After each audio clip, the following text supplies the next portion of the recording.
In life, we all encounter obstacles, and those obstacles come in all different shapes, sizes, and forms. The question is, how do we handle those obstacles? Do we attack them head on, or do we allow them to make us quit? Welcome to the No Quit Living podcast, where we aim to motivate and inspire listeners to never give up on themselves, their dreams, or their goals. We will interview successful people from all walks of life as they share their no-quit stories when they had the choice to give up or give in, but they didn't. We thank you for listening, and we hope to be that jolt of positivity as you go for your greatness.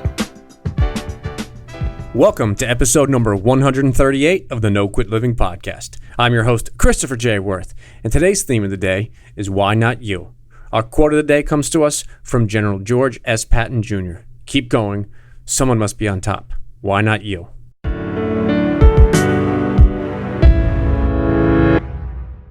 Today's episode is sponsored by the good people over at West Fair Communications, who publish the Westchester County Business Journal and the Fairfield County Business Journal.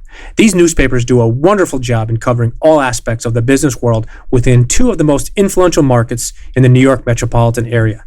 You can also take advantage of their daily news feeds, which keep track on the companies and thought leaders in these important regions. For more information, take a look at www.westfaironline.com. Trust me, once you start reading, you won't quit. Although I only recently met today's guest, he definitely delivered some value bombs on today's episode. Scott Welle is wise beyond his years, and he shared some really key things that stood out to me. He has recently also been dealt with his own personal setbacks and challenges within these past 15 months. But he hasn't given up, he hasn't quit, but he's kept going. I hope you enjoy today's episode. Scott, I'd like to welcome you to the No Quit Living podcast. Thanks so much. Appreciate it. So the first question we ask everybody is, are you ready to bring it today? Oh, I'm ready, Chris. Are you ready to bring it? I'm definitely ready. So as you know, the number one objective of our show is to motivate and inspire listeners to never give up. I was curious if you either had a personal story about perseverance or a challenging time that tested you when you could have given up or given in, but you didn't.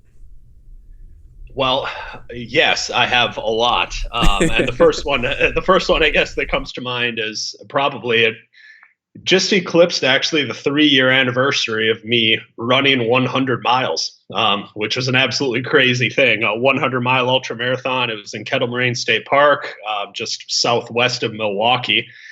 And it was, by far the hardest thing I've probably ever done in my life, physically and mentally. I won't go too much into the story. You can ask me if you want me to go more in depth in a little bit. But the race took 21 hours and 6 minutes and started at 6 a.m. in the morning, finished just after 3 a.m. the next day. And I can't tell you how many times I wanted to quit when I was doing that race and how many times I wanted to give up. But the fact that I made the finish line and I'm still here was a tremendously transformative experience.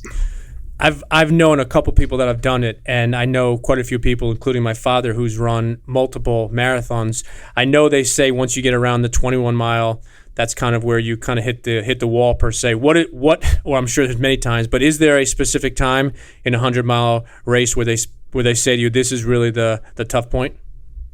Well, I mean, that's the interesting thing about racing is whether we're talking about a 5K or talking about a marathon or a 100-mile ultra marathon. I mean, they're just like life. I mean, they're roller coasters, not train rides. You know, you're going to have a lot of ups and downs and peaks and valleys throughout the whole thing. So there isn't necessarily one spot that you're going to go through that's just bad. Like, you know, it happens differently for everybody. And honestly, when I ran the 100-miler, my worst miles were probably miles about 40 through 60. And honestly, it was at the 100K point where the way that the race goes is it runs you 31 and a half miles out on a trail, and then you basically turn around and run 31 and a half miles back to the original starting position. And you're at the 100K point at that time.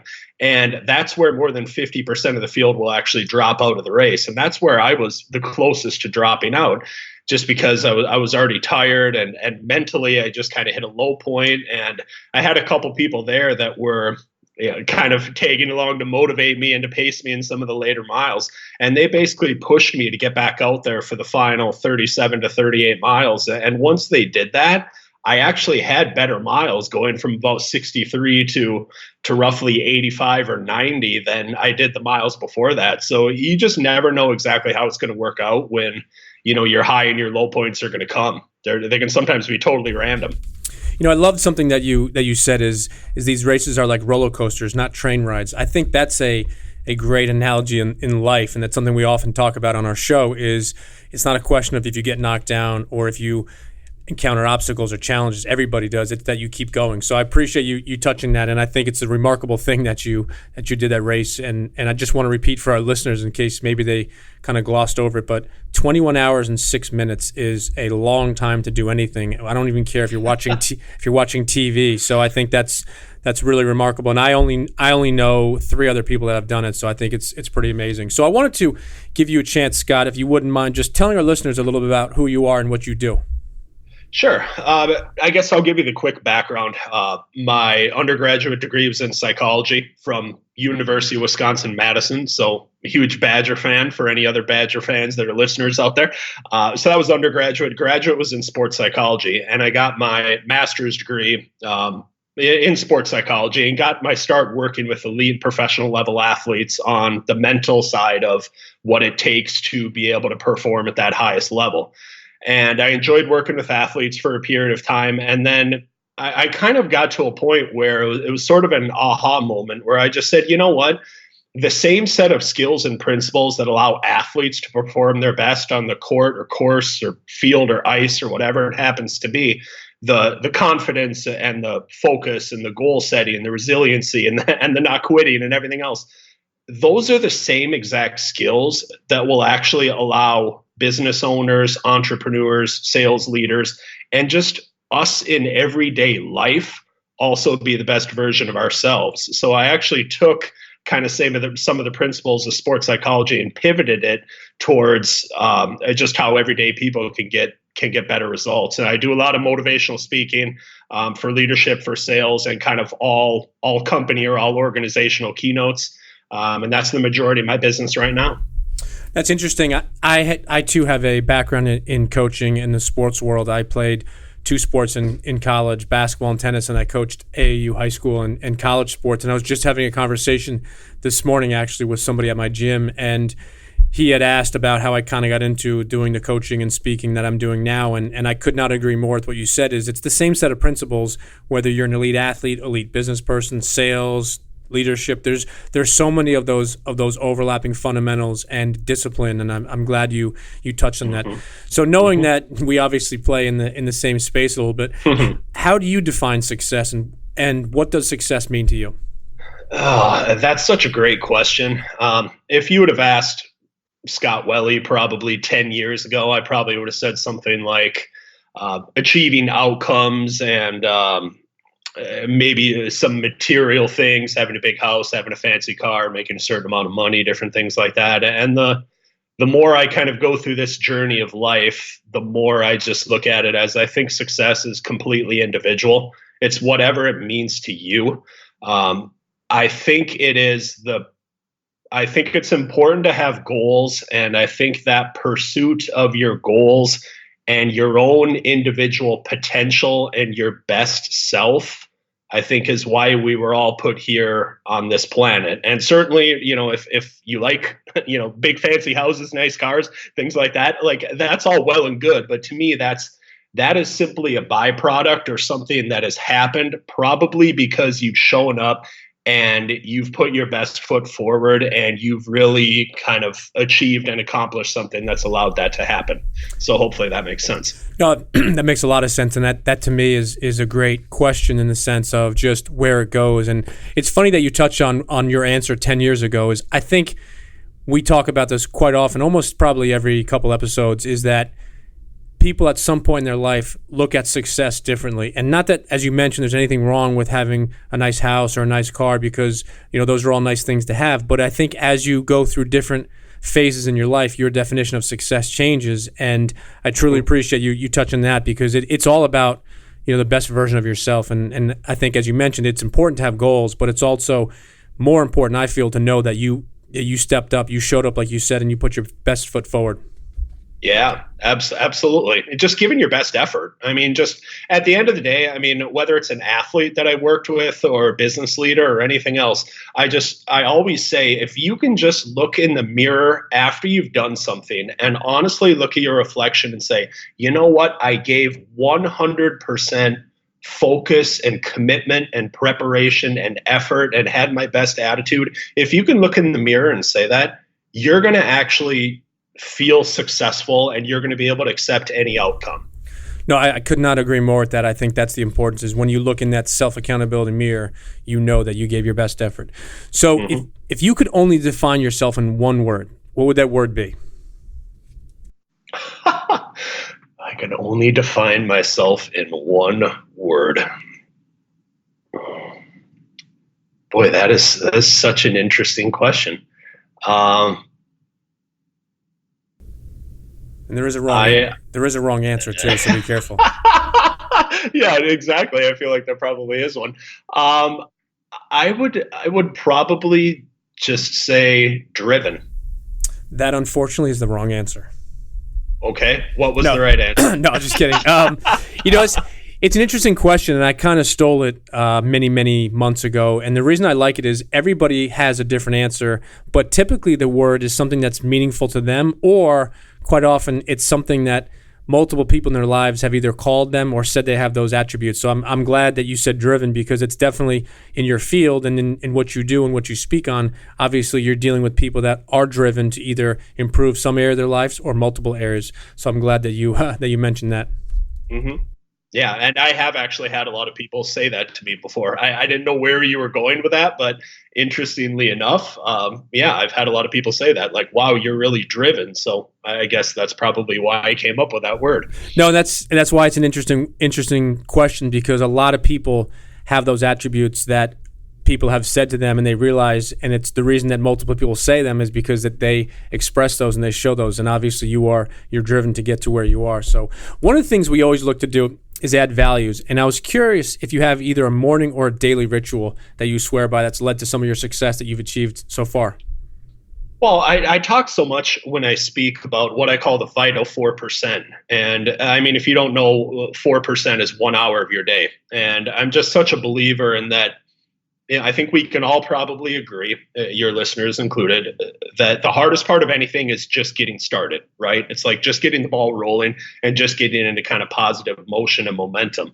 And then once you can get into that motion to get something started, it's that much easier to sustain it from there. So I'm just a big believer in that vital 4% or the first hour of the day, that if you can really create routines and habits that start your day off on a good note, it's just that much easier to kind of go from there. So as far as what makes my best days, and I've asked a lot of different groups this question that I've spoken to, and it doesn't really matter the audience. We always come back to kind of the same things where you wake up, you have some form of, some people will say prayer, devotions. I call it an attitude of gratitude, just something where you really anchor in what you're grateful for and you come at life from a mindset of abundance and contribution. I think that's a critically important thing.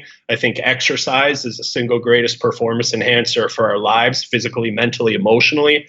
I think nutrition is so critically important, as well as hydration. And a lot of people don't link that to what they put into their body to actually how it affects the way they think and feel and perform. And then I think just taking a short, maybe 5, 10, maybe 15 minutes, and really thinking about what do I need to achieve or accomplish today to make it an outperforming day. I think if you only do those 4 things, attitude of gratitude, some form of exercise, some good nutrition, and then really planning your day before you get in reactive mode and you kind of have it get away from you. If you do those things, I think you're going to be set up for an outperforming day. I'm glad you touched on that last piece, because that's been something that's been mentioned probably 6 or 7 different episodes in the last probably 6 to 8 weeks, is you get yourself in a reactive mode. And somebody said it on a podcast, and it was repeated many times after that, is once you get out of bed, and if the first thing you do is pick up your phone or your device or your tablet or your laptop, you go from a proactive day into a reactive day, and it kind of steamrolls from there. So I'm glad you touched on that, because that's something that I think is really important. Is if you master your morning, you have a much better chance of being successful in your day. Now, it doesn't mean, if you have a great morning, that every day is going to go perfect. But what it does mean, and like I love that 4% analogy, because that's so important. And it goes back to one thing that I always find interesting is people that say they don't have time to do this, or I can't work out. And what I always ask is, can you do 30 minutes a day? So I love that 4%. I'm definitely going to probably steal that if that's okay with you. That's just fine. And I always just say, I do believe that, the I don't have enough time is probably the most widely used excuse out there. You always have time for your priorities. So, with so much of what I do in business and in sports revolves around kind of self-talk and the language that we use with ourselves. So let's just be honest about it. And instead of saying I don't have enough time, just say I'm not willing to make that a priority right now. Because it's not like you ever get to a point in your life where you have a certain amount of success or achievement and they give you 26 or 28 hours in a day. You're always going to have the same 24 in a day and 168 in a week. And you can choose how you prioritize that. So just use empowering language. Like, you know what, I'm not willing to make that a priority, or I am making that a priority right now. And then let that guide your behaviors and your actions and what you actually do.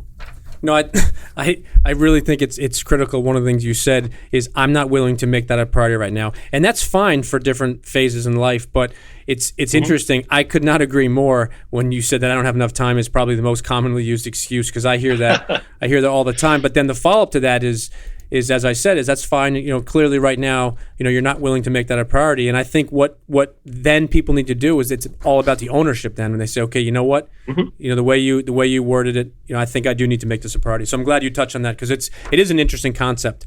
So I want to change lanes here for a second. And assuming the 20-year-old version of yourself would have listened, what is the one piece of advice you would have given the 20-year-old version, Scott, if you could go back and do that? Just slow down and breathe, relax a little bit. Like, you know what? Life is, it's not worth getting worked up over. Don't sweat the small stuff. Let's just say that, it's not worth tons of stress, and, being driven is a good thing, but, if you're kind of doing that at the expense of maybe some of your relationships and some other things, just because you're so driven by, you think you need to do this or you need to do that. I don't think it's a good thing. I guess just perspective and not sweating the small stuff. No, I think that's so important. And one of the questions we ask is if our guests have a favorite quote, and we're big on quotes. And I was curious if you have a favorite quote of yours. Not yours. I do. Okay, awesome. Yeah, it's called The Price of Admission, and it's by former Alabama football coach Paul Bear Bryant, and it goes a little something like this: winning is not normal, and people who constantly win do so by following an abnormal path. The discipline, dedication, and sacrifices are incomprehensible to the thousands standing outside looking in who are capable of joining, yet unwilling to pay the price of admission. That's a great quote, and I have 2 or 3 quotes by Bear Bryant that are tacked up in my office. So I think he's definitely been successful, and I think a lot of his quotes, as you mentioned, just back to a little bit what you do, is sports can be obviously relatable in so many ways because it's about success, it's about being the best you can, and I think he's got some amazing quotes. I'm glad you touched on that quote for us. So I wanted to ask you a question. One of the things that we talk about all the time, and one of the things we talk about in our company, is the word accountability. And I was curious what the word accountability means to you. Accountability. Well, I think accountability is key. And I think you can be, if I were to just define accountability, I'd probably say taking ownership and responsibility for not only your actions, but also the results and what happens from that. And I think we can be accountable to either a person, or we could be accountable to, sometimes I talk about, when I go out and when I run later on today, I can be accountable to my Apple Watch, or I can be accountable to my Garmin or my Fitbit. It is just some objective thing or some way of saying this is what you've done or this is what you haven't done, and then taking complete responsibility and ownership for that. That's I think important is you said the last piece is taking ownership, and I think that's one of the best probably definitions of it. If I had to define it myself, is it's the concept and the reality of actually owning something, whether it's something you say you're going to do, whether it's to somebody that you're promising you're going to be held accountable to. And I just love the fact that you said the ownership piece, because it's all about taking ownership for whether you do it or don't do it. And I think that's the reality, is either you do something that you say you're going to do or you don't. There's no in between. Mm-hmm. Yeah, that's absolutely right. So in June of 2018, we launched an initiative called the Paying It Forward Initiative. And I wanted to ask you, what does Paying It Forward mean to you? Taking your education, your experiences, and I guess your own personal gift, and sharing that with the world to empower and elevate the game, let's say, or the play of others. I like that, and sharing it with the world and empowering others. And I think empowering is such a powerful word, because it obviously encompasses power, and you empower people. And I love that aspect of it. Maybe a tough question to answer, but do you remember the best advice you've ever been given?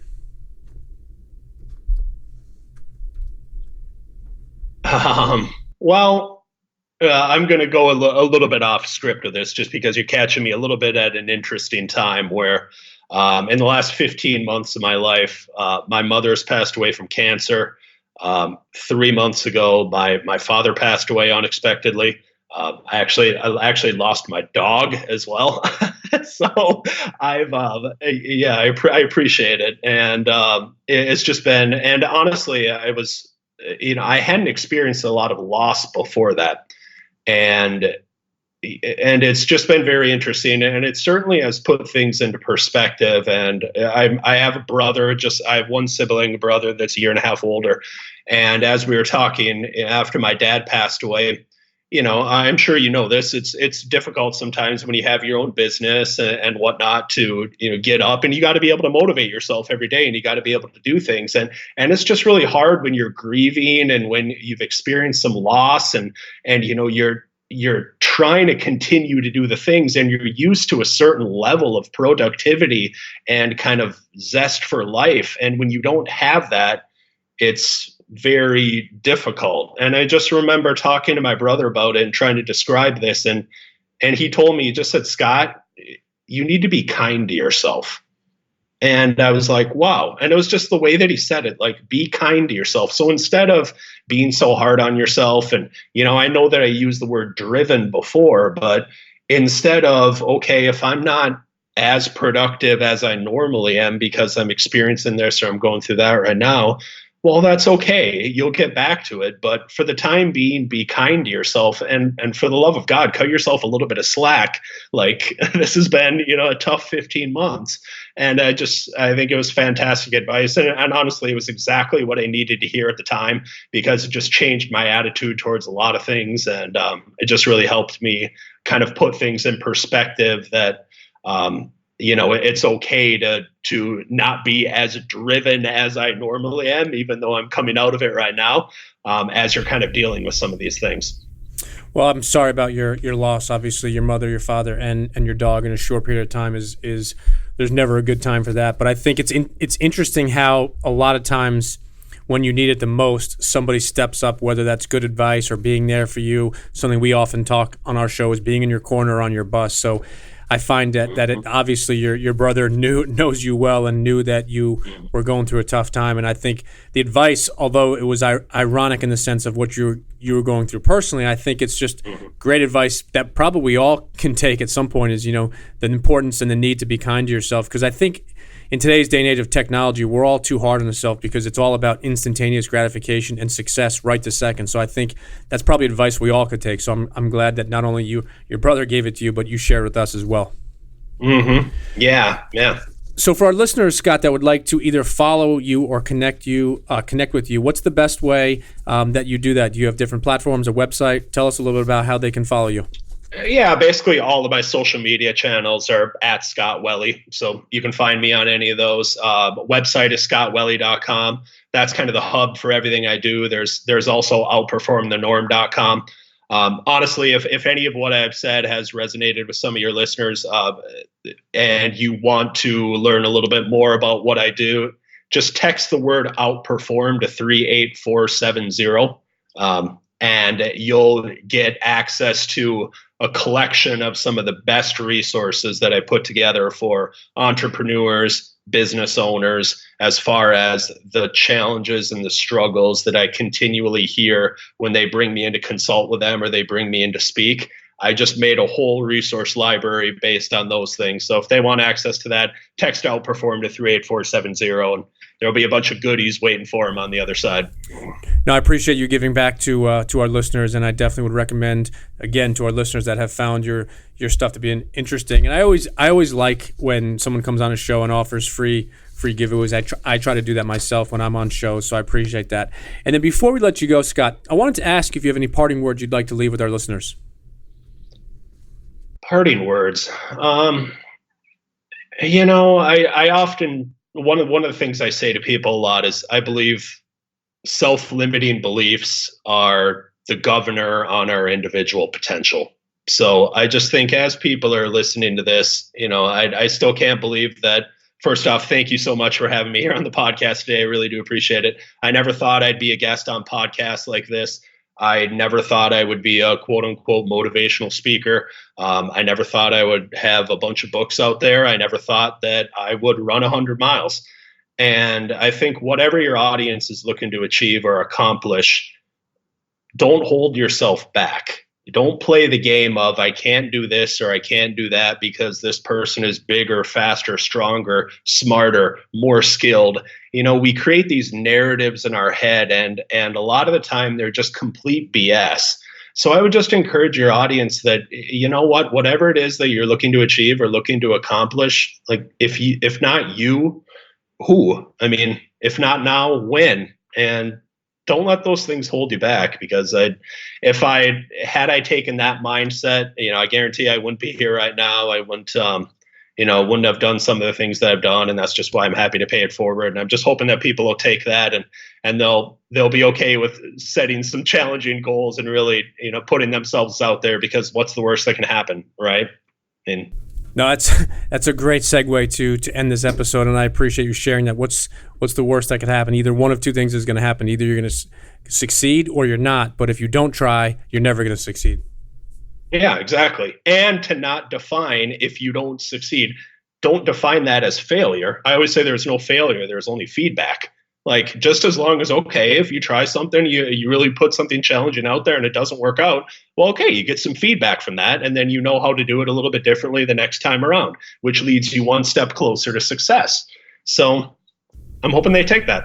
No, I appreciate that. Scott, listen, my man, I truly appreciate not only your time, but you shared some great stuff with us, and I hope that our listeners connect with you, and hopefully some of the stuff you shared resonated, and they'll go out and ask themselves, if not you, who, and if not now, when. I hope so. Thanks a lot, Chris. Appreciate it.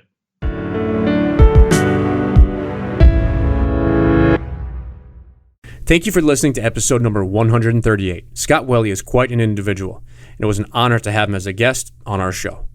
As I'm a big believer of constantly challenging and pushing yourself, both mentally and physically, I love Scott's no-quit story that he shared with us. During his 100-mile race, which took him 21 hours and 6 minutes, he mentioned how he wanted to quit so many times, but he didn't. Scott referenced the vital 4%, which represents only 1 hour of your day. No matter what area in your life that you are looking to improve, tweak, or change, we can all spare that 4% on bettering ourselves. His brother gave him some advice that I think we should all take into perspective. His brother told him that he needed to be kind to himself. That's advice I believe we should all practice both on ourselves as well as others. In his parting words, Scott shared something that I think really hits home with our no-quit tribe. He suggested that whatever you are looking to do in life, ask yourself, if not you, who? And if not now, when? As we continue with our Pay It Forward movement, we ask you today to think of who you might be able to help. Who can you reach out to? Who could really use a hug? A random text message just checking in? Or perhaps that family member or friend that you haven't seen or spoken to that would love to grab a cup of coffee with you. And personally to our No Quit tribe, as we are in the 7th month of 2018, no matter where you are looking to go, what you are looking to do, build, grow, or start? Ask yourself these two important questions as you go for your greatness. If not you, who? And if not now, when? And lastly, to our listeners, thank you. We truly appreciate your time, and we hope our episodes inspire you to keep on attacking life and never giving up. To quote Dr. Norman Vincent Peale, it's always too early to quit.